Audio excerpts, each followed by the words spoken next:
1993 ప్రాంతంలో ముంబై నగరం ఎప్పటిలాగే పరుగులు తీస్తుంది. సూర్యుడు ఉదయిస్తున్న వేళ సముద్ర తీరంలో మత్స్యకారులు పడవలు తిరిగి వస్తుంటే నగరంలోని రోడ్లపై బస్సులు, కార్లు, జనాల మాటలు, ఇలా జీవితం ఆగకుండా సాగుతుంది. డబ్బు కోసం పరిగెత్తే ఈ నగరంలో ప్రతి ఒక్కరికి తమ తమ కలలు, ఆశయాలు ఉన్నాయి. కానీ ఆ కలల నీడలో కనిపించకుండా ఒక ప్రమాదం ఎవరికీ తెలియకుండా వెంటాడబోతుంది. ఆ రోజు రాత్రి నగరంలోని సముద్ర తీరం దగ్గర కొందరు రహస్యంగా పడవల నుండి కొన్ని పెట్టెలు దించుతున్నారు.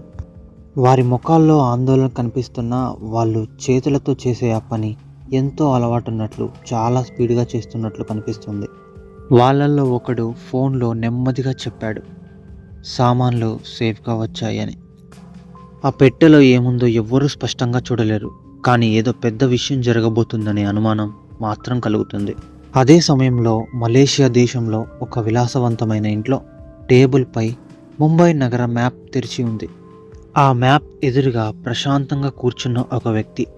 అతని ముఖం కనిపించట్లేదు, కేవలం మ్యాప్ మీద అతని నీడ మాత్రమే కనిపిస్తుంది. అతని పక్కన నిలబడ్డ సహచరుడు ఫైల్ ఇచ్చి, అన్నీ రెడీ సార్ అని చెప్పాడు. ఆ నీడలో ఉన్న వ్యక్తి చాలా నెమ్మదిగా ఒక్క మాట అన్నాడు, ఇంకా టైం ఉంది అని. ఆ మాటల్లో ఒక భయంకరమైన నిశ్శబ్దం కనిపిస్తుంది. ముంబైలో మరోవైపు పోలీస్ ఆఫీసర్ అర్జున్ దేశ్ముఖ్ తన డెస్క్ పై ఉన్న పాత కేసు ఫైళ్లను చూస్తూ కూర్చున్నాడు. స్మగ్లింగ్ కేసులు పెరుగుతున్నాయి, కానీ అతనికి ఇది సాధారణ నేరంలా అనిపించడం లేదు. అర్జున్ దేశ్ముఖ్ తన సహచరుడితో నెమ్మదిగా అంటున్నాడు, ఇది స్మగ్లింగ్ మాత్రమే కాదు, దాని వెనక ఏదో ఉంది అని. అర్జున్ మనసులో ఒక తెలియని భయం మొదలైంది. కానీ నగరానికి మాత్రం ఏమీ కాలేదు. సాయంత్రం పిల్లలు వీధిలో క్రికెట్ ఆడుతున్నారు. స్ట్రీట్ ఫుడ్ దగ్గర నవ్వులు వినిపించసాగాయి. జనాలు మాత్రం తమ పనుల్లో బిజీగా గడుపుతున్నారు. మార్చ్ 10 రాత్రి ఒక రహస్య గదిలో కొందరు కలిసి మ్యాప్లో కొన్ని ప్లేస్లు చూపిస్తూ ఏదో టైమింగ్స్ గురించి మాట్లాడుతున్నారు. వారి మధ్యలో గన్ పట్టుకున్న ఒక నీడ ఇలా అంటున్నాడు, ఒక్క రోజులో నగరం మొత్తం కంపించాలి అని గంభీరమైన గొంతుతో అన్నాడు. ఆ మాటల తర్వాత గదిలో నిశ్శబ్దం మరింత గట్టిగా మారింది. ఇంకోవైపు పోలీస్ ఇంటెలిజెన్స్ టీం ఒక ఫోన్ రికార్డింగ్ వింటుంది. పూర్తిగా అర్థం కాని పదాలు మాత్రమే వినిపిస్తున్నాయి. మాల్, టైం అండ్ డెలివరీ అని. అక్కడ అర్జున్ ముఖంలో టెన్షన్ స్పష్టంగా కనిపిస్తుంది. ఏదో జరుగుతుంది అని అతనికి అనిపిస్తుంది, కానీ ఏమిటో ఇంకా తెలియదు.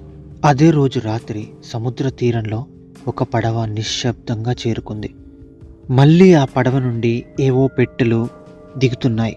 ఇంతలో దూరం నుండి పోలీస్ జీప్ ఒకటి వాళ్ళ దిక్కు వస్తున్నట్టు లైట్ కనిపిస్తుంది. ఒక్క క్షణం అందరి గుండెలు ఆగిపోతున్నాయి. కానీ జీప్ అక్కడి నుండి వెళ్ళిపోతుంది. మార్చి 11 రాత్రి ఇంటి వద్ద అర్జున్ కుమార్తె హోంవర్క్ చేస్తూ అతన్ని చూస్తుంది. నాన్న, నువ్వు ఎప్పుడు టెన్షన్లో ఉంటావు ఎందుకు అని అడుగుతుంది. అర్జున్ కొద్దిసేపు మౌనంగా ఉండి నెమ్మదిగా చెప్తాడు, కొన్ని చెడు విషయాలు జరగకుండా ఆపాలి, అందుకే అని అంటాడు. ఆ మాటల్లో ఒక తండ్రి ప్రేమ కూడా ఉంది, ఒక పోలీస్ బాధ్యత కూడా ఉంది. ఇక 12 మార్చ్ 1993 ఉదయం ముంబై మళ్ళీ సాధారణంగా లేస్తుంది. జనాలు వారి వారి పనులకు బయలుదేరుతున్నారు. రోడ్లంతా ట్రాఫిక్తో రద్దీగా మారుతున్నాయి. ఆ క్షణంలో ఆకాశాన్ని ఛేదిస్తూ ఒక భయంకరమైన పేలుడు శబ్దం వినిపించింది. కొన్ని సెకండ్లు ఎవ్వరికీ ఏం అర్థం కావట్లేదు. అప్పుడు రోడ్ల మీద పొగ మేఘంలా ఎగసింది. జనం పరుగులు తీయడం ప్రారంభించారు. అరుపులు, ఏడుపులు, గందరగోళం. నగరం ఒక్కసారిగా అలా మారిపోయింది. ఒక్క పేలుడు మాత్రమే కాదు, కొద్ది నిమిషాల వ్యవధిలో మరో పేలుడు, మరొకటి, అలా ఇంకొకటి. నగరంలోని వివిధ ప్రదేశాల్లో వరుసగా సంభవించిన ఆ ఘటనలు ముంబైని కొన్ని రోజులు ఊపిరి తీసుకునేకుండా చేశాయి. అయితే రోడ్లపై గాయపడిన వాళ్ళు సహాయం కోసం కేకలు వేస్తున్నారు.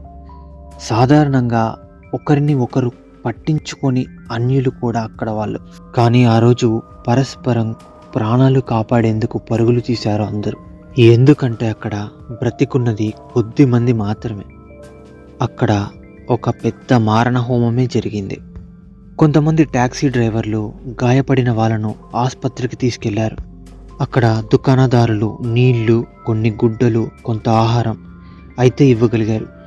వీళ్ళు భయం మధ్యలో కూడా కొంచెం మానవత్వాన్ని చాటగలిగారు. ఇక పోలీస్ కంట్రోల్ రూమ్లో ఫోన్లు ఆగకుండా మోగుతున్నాయి. అయితే ఒక్క కాల్, ఇంకొక పేలుడు జరిగింది అనే సమాచారం ఆగకుండా ఇస్తూనే ఉన్నాయి. అక్కడ ఉన్న అధికారులు ఇది సాధారణ ప్రమాదం కాదని వెంటనే అర్థం చేసుకున్నారు. ఎందుకంటే ఒక్కటే రోజు 12 బ్లాస్ట్లు జరగడం యాదృచ్ఛికం కాదు కాబట్టి. అర్జున్ దేశ్ముఖ్ బాంబ్ బ్లాస్ట్ జరిగిన స్థలానికి చేరేసరికి అతని గుండె ఒక్కసారిగా భారంగా మారింది. ఎందుకంటే అక్కడ కుప్పలుగా పడి ఉన్న శవాలు, ఉన్న న్యూస్ ప్రకారం 250 మందికి పైగా మరణించారు, 750 మందికి పైగా గాయపడ్డారు అని తెలుస్తుంది. ఇది యాదృచ్ఛికం కాదు, ఇది ముందే ప్లాన్ చేసిన దాడి అని అనుకుని నెమ్మదిగా బయటికి వినిపించేటట్టు అర్జున్ ఒక మాట అన్నాడు. ఇది యుద్ధం, కానీ కనిపించని శత్రువుతో. ఇంకా ముంబై ఆసుపత్రుల్లో పరిస్థితి మరింత విషమంగా మారింది. డాక్టర్లు ఆగకుండా పనిచేస్తున్నారు. హాస్పిటల్ బయట కుటుంబ సభ్యులు ఏడుస్తున్నారు. ఆ రోజు ముంబై కేవలం భయాన్ని మాత్రమే కాదు, నష్టాన్ని కూడా చూసింది. ఉదయం రద్దీగా ఉన్న రోడ్లు సాయంత్రానికి ఖాళీగా మారాయి. సైరన్ శబ్దం మాత్రమే వినిపిస్తుంది. అన్ని టీవీ ఛానళ్లలో ఒకే వార్త, వరుస పేలుళ్ళు, భారీ ప్రాణ నష్టం. దేశం మొత్తం ముంబై వైపు చూస్తుంది.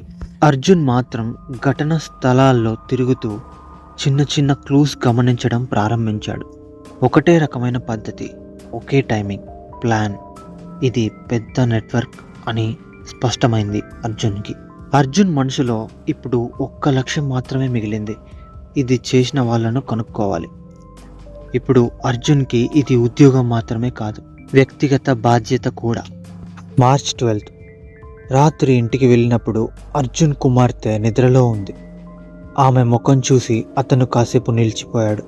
నగరంలోని ప్రతి పిల్లవాడి భద్రత ఇప్పుడు అతని బాధ్యతలా అనిపించింది. అతను నెమ్మదిగా కిటికీ బయట చీకటిని చూస్తూ, నువ్వెక్కడ దాగినా నిన్ను వెతుకుతాను అంటాడు అర్జున్. ఈ వీడియో నేను నిజంగా జరిగిన సంఘటనను తీసుకొని మీకు చెప్తున్నాను. సో మీరు కొంచెం సపోర్ట్ చేస్తారని ఆశిస్తున్నాను. ఈ వీడియో పార్ట్ 2 ఇంకా ఇంట్రెస్టింగ్గా ఉంటుంది. ఈ వీడియో మీకు నచ్చినట్టయితే please like, share and subscribe. మీ అభిప్రాయాన్ని కామెంట్స్ రూపంలో తెలియజేయండి.